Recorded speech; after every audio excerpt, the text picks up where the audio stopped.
नमस्कार दोस्तों, हमारे चैनल कहानी पाठ में आप सभी का स्वागत है। एक समय की बात है, एक बूढ़े बाबा थे। उन बूढ़े बाबा की दो बहुएं थीं। ससुर जी का काम दोनों ही बहुएं करती थीं।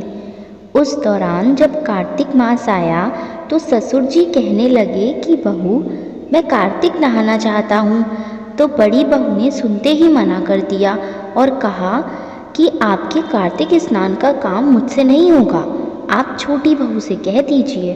इसके बाद ससुर जी छोटी बहू के पास गए और कहने लगे कि बहू, मैं कार्तिक नहाना चाहता हूँ।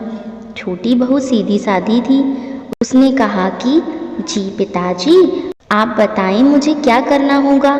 इसके बाद ससुर जी कहने लगे कि ज़्यादा कुछ नहीं करना बेटा, रोज़ मेरे नहाने के लिए पानी भर देना, मेरी धोती धोकर सुखा देना और दोपहर का खाना बना देना। अब छोटी बहू रोज़ सुबह 5 बजे उठकर कुएं से पानी भरकर ला देती, जिससे ससुर जी स्नान कर लेते थे।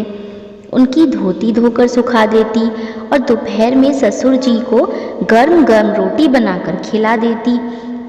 जब छोटी बहू ससुर जी की धोती धोकर सुखाती तो उसमें से गिरने वाली पानी की बूंदें वहाँ मोती के रूप में इकट्ठा हो जाती थीं। पर छोटी बहू इतनी नादान थी कि वह समझ नहीं पाती थी और रोज़ सुबह झाड़ू लगाकर आंगन में एक तरफ मोती का ढेर लगा देती थी। और इसी तरह से एक माह निकल गया और कार्तिक माह समाप्त होने को आया तो ससुर जी ने कहा कि मैं कार्तिक समाप्त होने से पहले 2-4 ब्राह्मणों को भोजन कराना चाहता हूँ। छोटी बहू बोली, पिताजी मैं खाना बना देती हूँ और फिर आपको खेत से बुला लाऊंगी। बहू खाना बनाकर ससुर जी को खेत से बुलाने जाती है और कहती है कि पिताजी, मैंने खाना बना दिया है, आप घर चलकर ब्राह्मणों को खाना खिला दें और मैं खेत की रखवाली कर लेती हूँ। यह सुनकर पिताजी घर को चले जाते हैं। अब छोटी बहू सोचती है कि कार्तिक महीने में ब्राह्मणों को तो खाना खिला रहे हैं और खेत में से चिड़ियाओं को उड़ा रहे हैं। राम जी की चिड़िया, राम जी का खेत। और यह सोचकर वह चिड़ियों को दाना खाने देती है और चादर तान कर सो जाती है। जब चिड़ियाँ दाना चुग रही होती हैं तो जो दाने जमीन पर गिरते हैं वह हीरे मोती बन जाते हैं। धीरे धीरे उनका पूरा खेत हीरे मोतियों से जगमगाने लगता है। उनके पास ही में बड़े भाई का खेत था। वह भी देखता है कि छोटे भाई का खेत हीरे मोतियों से जगमगा रहा है। बड़े बेटे से रहा नहीं जाता। वह अपने पिताजी से पूछता है कि इसका क्या कारण है। पिताजी कहते हैं कि बेटा, हम पर तो कार्तिक महाराज की कृपा हुई है। बड़ा भाई जाकर अपनी पत्नी को सारी बात बताता है। उसकी पत्नी के मन में लालच आ जाता है और वह मन ही मन सोचती है, ससुर जी ने तो पहले मुझसे कहा था, मैंने क्यों मना कर दिया।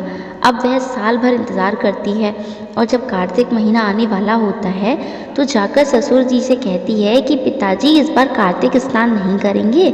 ससुर जी कहते हैं, बेटा, इस बार मैं कार्तिक स्नान नहीं करना चाहता हूँ, अब मेरी उम्र हो गई है। ऐसा सुनकर बड़ी बहू चिढ़ जाती है और गुस्से में कहने लगती है कि आपने छोटी बहू को तो माला माल कर दिया, अब मेरी बारी आई तो कहते हैं कि मेरी उम्र हो गई है। नहीं पिताजी, आपको कार्तिक स्नान करना ही होगा। ससुर जी थक हार कर हाँ कर देते हैं। बड़ी बहू हीरे मोती के लालच में ससुर जी का बहुत ख्याल रखती है। सवेरे कुएं से पानी लाकर उनके लिए भर देती है। उनकी धोती धोकर सुखा देती है। धोती सुखाते वक्त उसे निचोड़ती नहीं थी जिससे ज़्यादा पानी गिरे और ज़्यादा मोती इकट्ठे हों। लेकिन उस पानी से कोई हीरे मोती तो नहीं बने, पर ज़मीन में गड्ढे ज़रूर हो गए। इधर कार्तिक माह समाप्त होने को आया तो उसने ससुर जी से कहा कि पिताजी, एक ब्राह्मण को न्योता दे देती हूँ। और वह जल्दी से खाना बनाकर ससुर जी को बुलाने खेत पर चली गई और खुद खेत की रखवाली करने लगी। खेत में कोई भी चिड़िया दाना चुगने आती तो वह उसे भगाकर कहती कि कोई भी चिड़िया एक भी दाना मत खाओ, अभी यह सब मेरे हीरे मोती बनने वाले हैं। धीरे धीरे शाम हो गई और शाम तक उसके खेत में कोई भी हीरे मोती का ढेर नहीं बना, बल्कि उसके खेत की फसल की बालियों में दाने ही नहीं रहे। तो वह ससुर जी के पास लड़ने पहुंची। तब ससुर जी ने कहा कि बहू, तूने तो देखा देखी पैसे के लालच में मेरी सेवा करी, जबकि छोटी बहू ने तो निस्वार्थ भाव से मेरी सेवा की थी। इसीलिए उसे कार्तिक महाराज की कृपा मिली। और तूने देखा देखी करी, लालच करा तो तेरी फसल भी खराब हो गई।